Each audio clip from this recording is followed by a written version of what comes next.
ये कहाँ है? जम्मू कश्मीर में। जब बोले बाबा की आप दर्शन करने जाओगे ना अमरनाथ जी के, तो पहलगाम से पहले आता है मारदंड, आजकल उसको मटन बोलते हैं। वहां पिंडदान होता है, बहुत बड़ा वहां चश्मा है। चश्मा जानते? बावली, आप देखेंगे जल देखेंगे इतना इतना अच्छा। 9 बजे से पहले नहा सकते हो उसमें जाकर, 9 बजे के बाद नहा नहीं सकते। आप बाहर नहा सकते हो, बीच में नहीं। गहरा बहुत ज्यादा नहीं है, दिखता सब साफ ऐसे, बहुत ज्यादा गहरा तो नहीं है, 15-20 फुट होगा। पानी का बहाव बहुत बाहर निकल रहा है और इतना साफ कि आप सुई को भी देख लेंगे। कहाँ की? सूर्य मंदिर पूरे विश्व भर में एक ही है।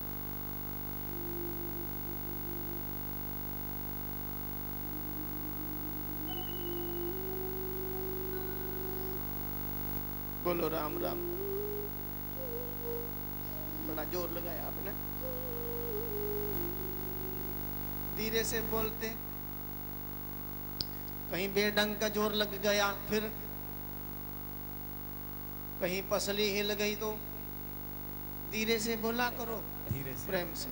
राम राम राम राम। एक बार और बोल दो, राम राम राम राम। जय सिया राम, जय सिया राम।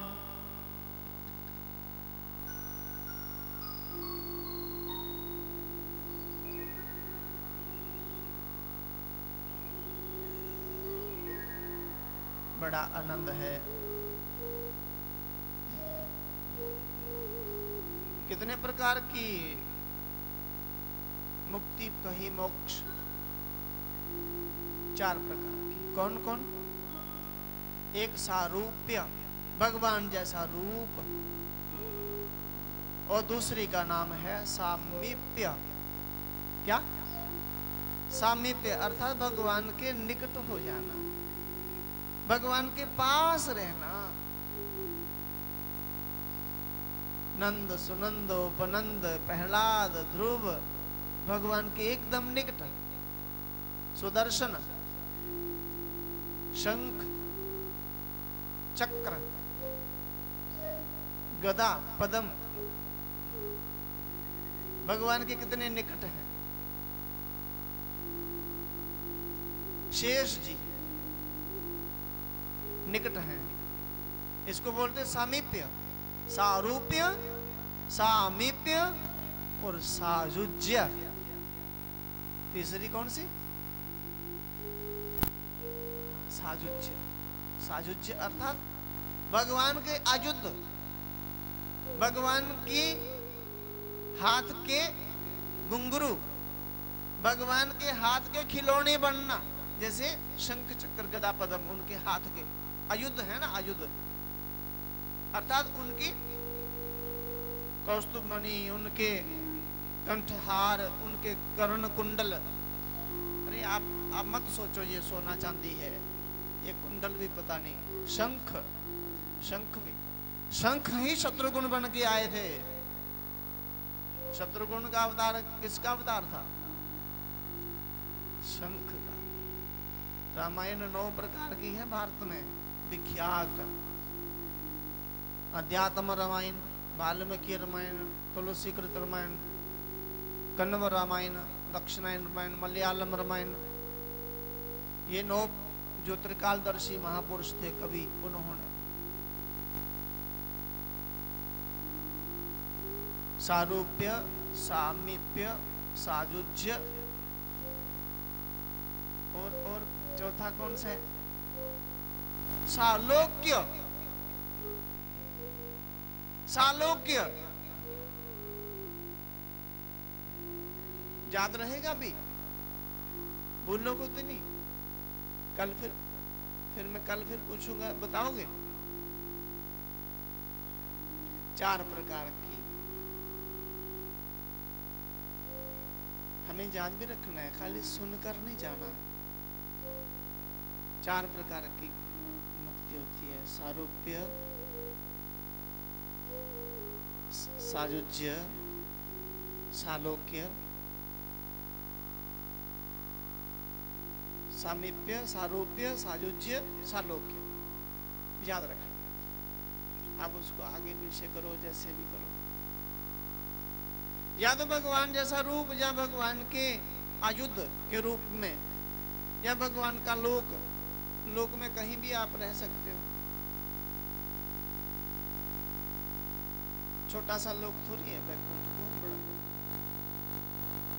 एक तो भगवान जैसा रूप मिलना है, एक भगवान के ही हाथ का, और एक भगवान के निकट रहना, एक भगवान के लोक में रहना है। तो एक ही गति, तो एक चीज ही है, किंतु उसमें भी प्रकार आ गए।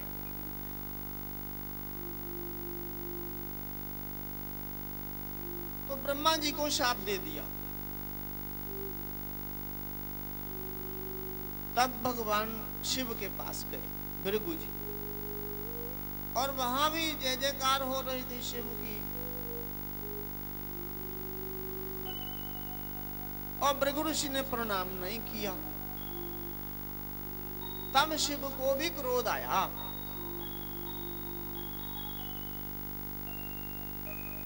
ये बहुत बड़ी बात है। संत एकनाथ जी महाराज बहुत धीरज वाले, बहुत स्नान करने गए, और स्नान करके आए तो एक वृक्ष पे दुष्ट व्यक्ति कोई बैठा था, उसने आते ही एक नाथ के सिर के ऊपर थूक दिया। पता है आपको? थूक दिया। संत एकनाथ जी ने कुछ नहीं कहा, नहाने चले गए। फिर स्नान किया उन्होंने, दोबारा आए तो दोबारा थूक दिया।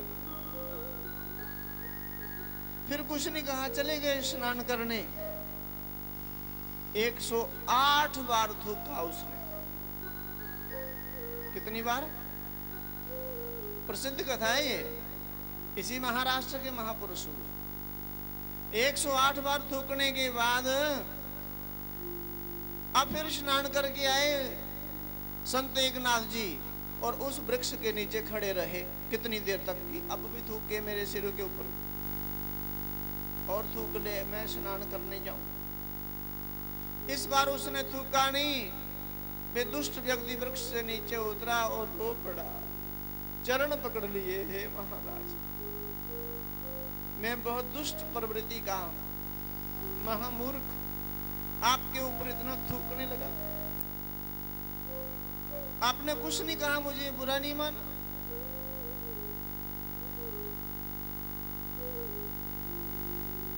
संत एकनाथ ने कहा, इसमें बुरा क्या मानना था, ये तो मेरा तो भाग्योदय हुआ। आज मैं तो एक ही बार स्नान करता था, आज तो आपने 108 बार डुबकी लगाने का, स्नान करने का पुण्य मुझे प्रदान कर दिया। ये मुझे सौभाग्य मिला इतना बड़ा। देखो,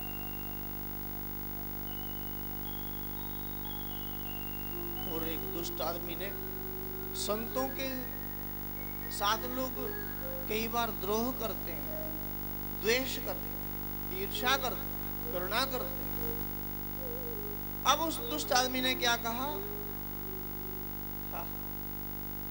कि आप एक बार इस एकनाथ को क्रोधित कर दो। तो क्रोधित करने के लिए एक ब्राह्मण को भेज दिया।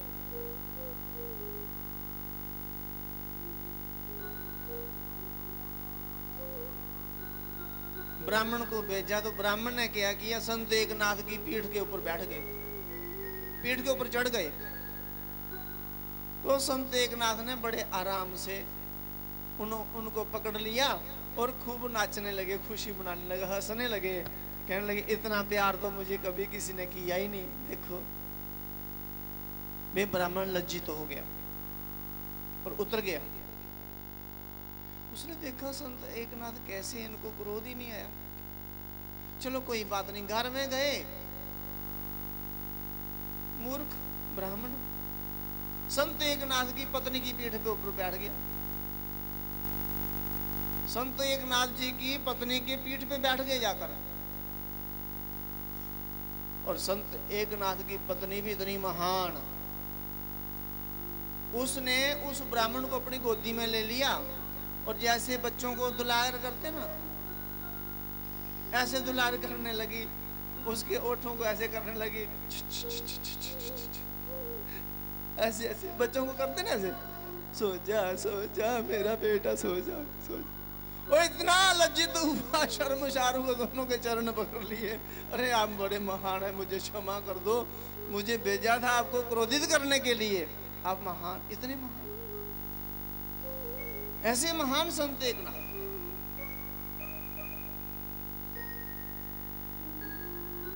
पैठन के थे ना,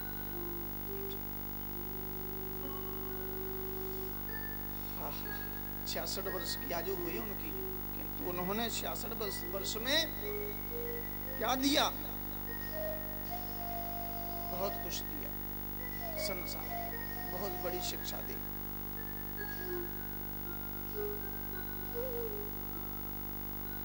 आज भृगु ऋषि ने भगवान शिव को शाप दे दिया। अरे भोलेनाथ, आपको क्रोध, आपकी सभा में जय जयकार हो रही थी, आपने मुझ पर क्रोध किया, जाओ मैं आपको शाप देता हूं, पूरे विश्व भर में आपकी मूर्ति की कहीं पूजा नहीं होगी, जहां भी आपकी पूजा होगी तो आपके लिंग की पूजा होगी, ये मेरा शाप है।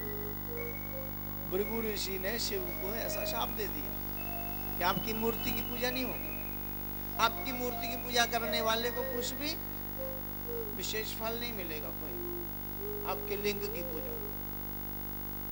तब भृगु ऋषि भगवान विष्णु के पास गए, और भगवान विष्णु योग निद्रा में सोए रहते हैं। योग का अर्थ होता है ध्यान। योग का अर्थ क्या होता है? निद्रा में भी ध्यान करते हैं। किसका? किसका? भगवान से बड़ा कौन है? भगवान का ही नाम। हाँ, ध्यान करते रहते। और भृगु ऋषि गए, मन में विचार आया कि मुझे देखकर ये सोने का नाटक कर रहा है विष्णु, सुलाता हूं मैं इनको। और बड़े गुस्से से गए, क्रोध से, और जोर से जाकर छाती पे लात मारी, और भगवान उठकर बैठ गए और चरण पकड़ लिया। अब लक्ष्मी जी पास में थी, लक्ष्मी जी खुश बड़ी हुई कि मेरे स्वामी ने इनका चरण पकड़ लिया, अब लात पकड़ के इनको पटकेंगे। किंतु भगवान ने पटका नहीं, भगवान उनका चरण दबाने लगे। आहा हा हा, बहुत आनंद आया। सदियां बीत गई, युग बीत गए, मैं तो ब्राह्मण के चरणों का ध्यान करता था, हृदय में ब्राह्मणों के चरणों का ध्यान करता था मैं। आज साक्षात ब्राह्मण का चरण चिन्ह मेरे हृदय पर अंकित हो गया, स्थापित हो गया। मेरा हृदय बहुत वज्र के समान कठोर है। ब्राह्मण, आपका चरण बड़ा कोमल है, कहीं चोट तो नहीं आई? भृगु ऋषि की आंखों में आंसू आ गए, रोने लगे। भगवान आप महान हैं, मुझे तो सभी ऋषियों ने परीक्षा के लिए भेजा था, मैंने अपराध किया, और आप बड़े क्षमावान हैं, आप क्षमाशील हैं, आप सबसे बड़े हैं। भगवान आपकी जय हो, आपकी जय हो, आपकी सदा ही जय हो। तब ये कहावत बनी, क्षमा बड़न को चाहिए, छोटन को उत्पात। क्षमा बड़न को चाहिए, छोटन को उत्पात। कहा विष्णु का घट गया, जो भृगु ने मारी लात। कहा विष्णु का घट गया, जो भृगु ने मारी लात। क्षमा बड़न को चाहिए, बड़ों को क्षमाशील होना चाहिए, और छोटे तो उत्पात करते ही है। उत्पाती व्यक्ति पर बड़े को ध्यान देना ही नहीं चाहिए। क्षमा बड़न को चाहिए, छोटन को उत्पात। कहा विष्णु का घट गया, कहा उनका हृदय, जो भृगु ने मारी लात। फिर भी भगवान बुरा नहीं मानते। ऐसे दया सिंधु, कृपा सिंधु भगवान, भक्तों का आदर वही कर सकते हैं। और ये घोषित हो गया कि सबसे बड़े देव विष्णु हैं।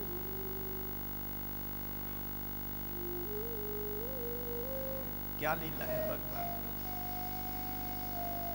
आनंदमयी मंगलमयी लीला भगवान। अपने कर्णपुटों के द्वारा श्रवण करके किसका